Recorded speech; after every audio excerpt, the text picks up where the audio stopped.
নমস্কার বন্ধুরা, শ্রেয়সীর রান্নাঘরে আপনাদের স্বাগত জানাই। আজ আমি বানাচ্ছি ভুনা চিকেন। কি কি মশলা থাকছে চিকেনটায় সেটা দেখার জন্য পুরো ভিডিওটি দেখার অনুরোধ রইল।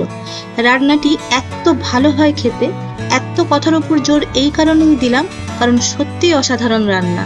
তো চলুন বন্ধুরা দেখে নিই রান্নাটা। প্রথমে আমি এখানে 1 চামচ ধনে দিয়েছি, পরে আমি আরো 1 চামচ দেব, তাই টোটাল 2 চামচ ধনে দিলাম, 2 চামচ মৌরি দিলাম, 1 চামচ জিরে দিলাম আর গোটা গরম মশলা দিয়েছি। যে গরম মশলাটায় দারচিনি আছে, লবঙ্গ আছে, এলাচ আছে, জায়ফল, জয়িত্রী ও স্টার এনিস আছে। 2টো শুকনো লঙ্কা দিয়ে দিলাম আর কিছুটা গোলমরিচ দিয়ে দিলাম।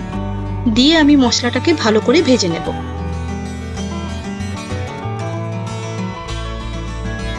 এটা ভাজা হয়ে গেলে আমি এটাকে গুঁড়ো করে নেব, তবে একদম মিহি গুঁড়ো নয়, একটু যেন গোটা গোটা থাকে।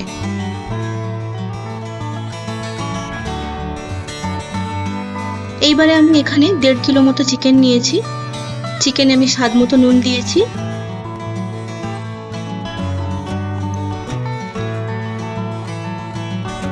হাফ চামচের একটু বেশি হলুদ গুঁড়ো দিয়েছি, 1 চামচ রসুন বাটা দিলাম,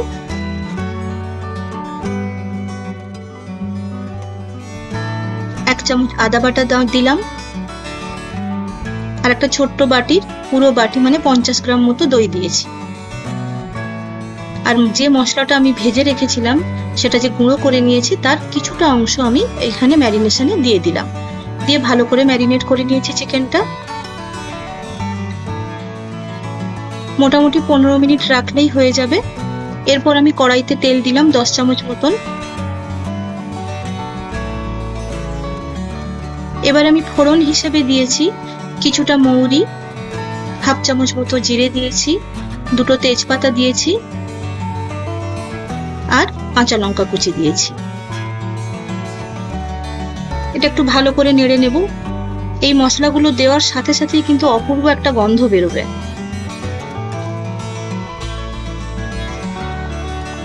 এরপর আমি এখানে 4টে পেঁয়াজ কেটে দিয়ে দিয়েছি। পেঁয়াজগুলোকে ভালো করে ভেজে নেব সামান্য নুন দিয়ে।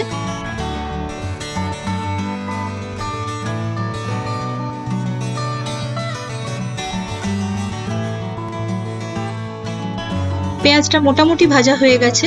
এখানে আমি 3টে মিডিয়াম সাইজ আর যদি ছোট হয় তাহলে 4টে টমেটো বেটে আমি দিয়ে দিয়েছি।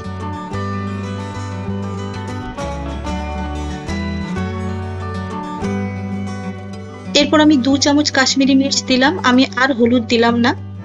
দিয়ে ভালো করে মশলাটা কষে নেব।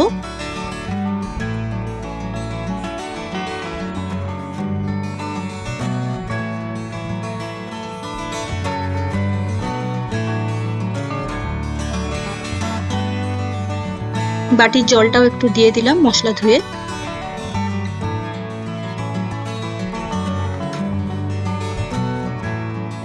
মশলাটা কষে তেল ছেড়ে এলে আমি এবারে চিকেনগুলো দিয়ে দেব।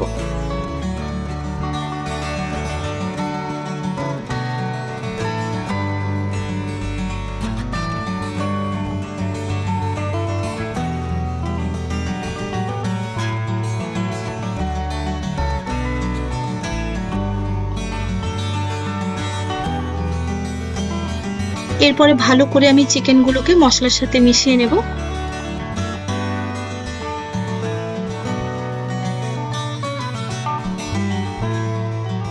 গ্যাসটা কিন্তু হাই ফ্লেমেই থাকবে,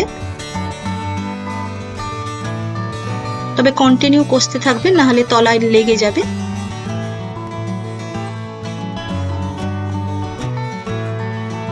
যখন একটু কষা হয়ে যাবে তখন গ্যাসটা একটু কমিয়ে দেবেন।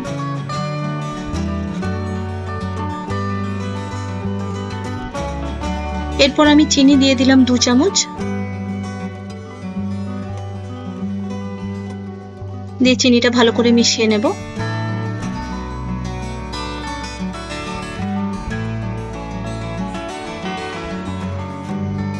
তারপর স্বাদ মতো নুন দিয়ে দিলাম।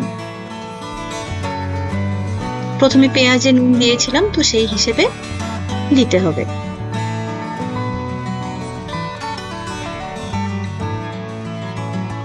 আমি কিন্তু কোনো জল ব্যবহার করিনি।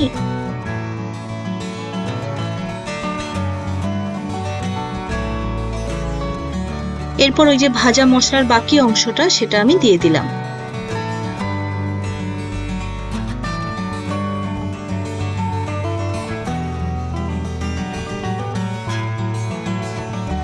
দিয়ে আবারও ভালো করে কষিয়ে নেব। রান্নাটা অবশ্যই করবেন, একবার করে আমাকে জানাবেন কমেন্ট বক্সে যে কেমন হলো।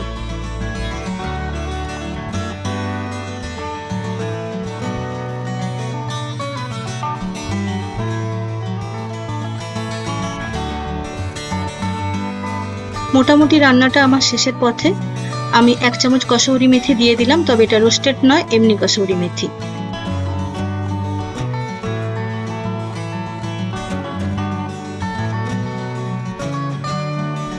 মোটামুটি আমার চিকেনগুলো সেদ্ধ হয়ে গেছে।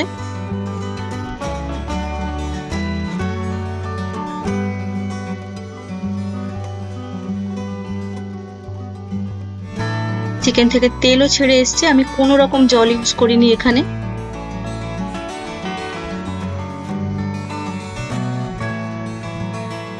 এরপর উপর থেকে ধনেপাতা ছড়িয়ে একটু নেড়ে চেড়ে দিলেই ভুনা চিকেন তৈরি। সবকিছুর সঙ্গেই এটা খেতে ভালো লাগে।